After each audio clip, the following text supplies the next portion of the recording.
Hey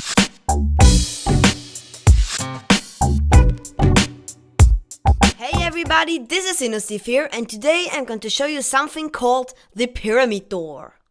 Like the name says, the pyramid door is a door shaped like a pyramid. Redstone Time 99 showed me that concept on the redstoner server, and I thought, awesome concept, let's compact this door down to a decent size, and that's what I've come up with. So first we're going to flick this lever here, watch the insanely derpy opening sequence, head through, take a nice look into the void, head back out, flick the lever and watch the not so derpy closing sequence.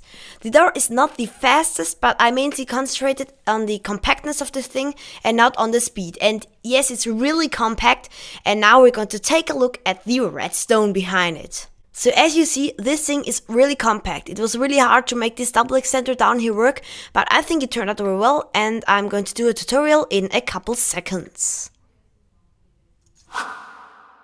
So for the tutorial, we're going to start with a 3x9 area. First, we're going to place a block right here. This is going to be your input. And now we're going to make the first monostable circuit like this.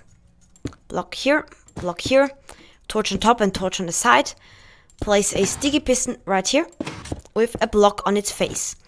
So first, if we power this, this will get powered and will power these blocks. This block will give an output in this direction. And then 1 tick later, this piston will start retracting this block, what means that we get a 1 tick pulse in this direction. This torch is only to give power to the top circuit. So to do that, we're going to place another monostable here that will get the output from this here.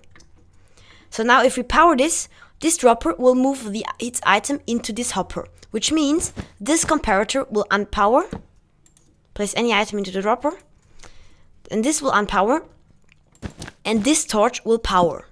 Then this hopper will move its item back into the dropper, which means that this will repower and the torch will unpower. That means we get a short pulse into this double piston extender right here. Like this. Now we can move this back. And now we can place block here and block here. A piston right here also necessary to place another door block into the door. So now we need to power these pistons first before this is pulsing. So that means we'll place the torch right here and make a bit of delay right here. This 4-tick repeater, block redstone and 2-tick repeater right here, and 2 1-tick repeaters right here. So now what will happen if we power this? First, this delay will start running. In this time, this will create a pulse. This will create another pulse. And for that, this piston will extend for about 2 ticks. Then the delay will run through, and then everything will retract down here. So, like you see there, it will extend, and then everything will retract. Then we need to finally pulse this piston to get this block back down. And that's the hard part, because there is a piston to place in another door block. And we can't really power this piston. The only way to do that is extending the door in this direction, and I want to keep it 3 wide. So the trick to do that is reusing this torch. But the problem is this torch would power this bottom piston as well. That means we'll get the double extension again. So I use a very simple trick for that. I just remove the piston. Then I will reuse the torch, and then I will put the piston in again. So to do that, we're going to place block here, slab here, place redstone here, and place repeater here running on 1 tick. Then place a block right here to cut off the signal, and then update the piston that it moves its block down there. So that's now pretty much all there is to the double extender, but one thing is missing. Because if we extend this, it will extend, and if we unpower it, it will retract and make the extension. But now we need to get another pulse into this torch, and we just do that by repowering this piston from the first monostable, like this. To do that, it's very simple. We'll just place piston right here with a redstone block on its face. And that's everything for the double extender. So if we power this, it will extend, then we'll unpower it, we'll do 1 block up, and then it will do the final retraction. So now we can fill in our floor right here, like this, and make our door frame.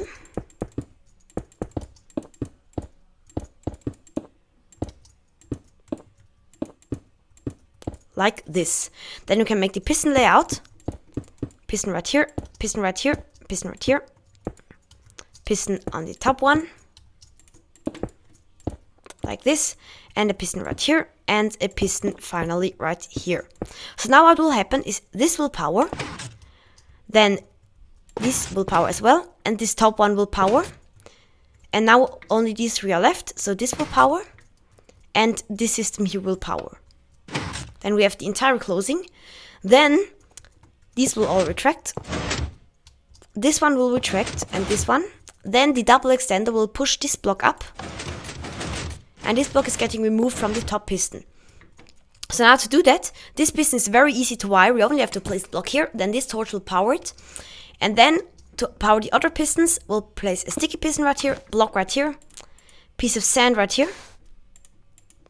block right here with redstone dust on top, a redstone block right here, a repeater here running on 1 tick, another block right here with another 1 tick repeater, block right here, redstone dust on top, sticky piston facing downwards, a cauldron, fill this up with water,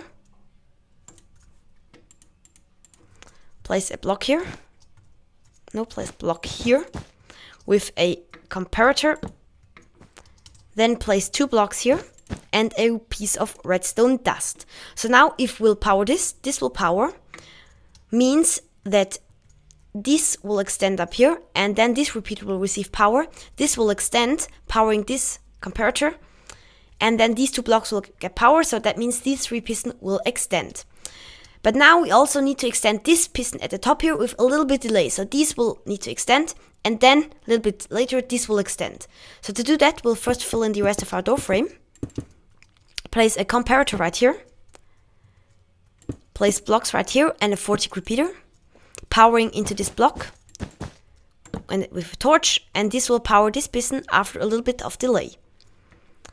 So now we're going to power these as well, with just a little bit of redstone like this, and then these will power. So that's basically almost everything. All we have to do now is power this piston. Now we just get a little problem. If we power this right now, we will see that almost everything closes. But the problem now is until this piston has begun retracting, this piston almost is receiving its pulse, what means that it will try to extend, but it's blocked because of this piston. Then this will retract and it doesn't receive an update. And to update it, we just use the unpowering of this piston in the right moment in order to update the top piston. Because if we now unpower it, as you will see, the block isn't getting pushed up as it should. And the trick is just, we'll unpower this piston at the right moment. And to power it and unpower it, I use a simple trick. I can't use a redstone block because it will butt this piston. My simple trick is just to use 1 block here with a piston right here. This line is powered anyways if the door is closed. So that means we can just extend this block, the piston will extend, and retract this block, it will retract. The timing isn't a big issue right here, because we can just use a redstone bit of redstone here, piston and a redstone block. And that's actually everything. So now you can flick the lever, door will close, and you can flick the lever again, and the door will open. So that's all there is to it. So thanks for watching everybody. This has been innocraft, and I see you in another video.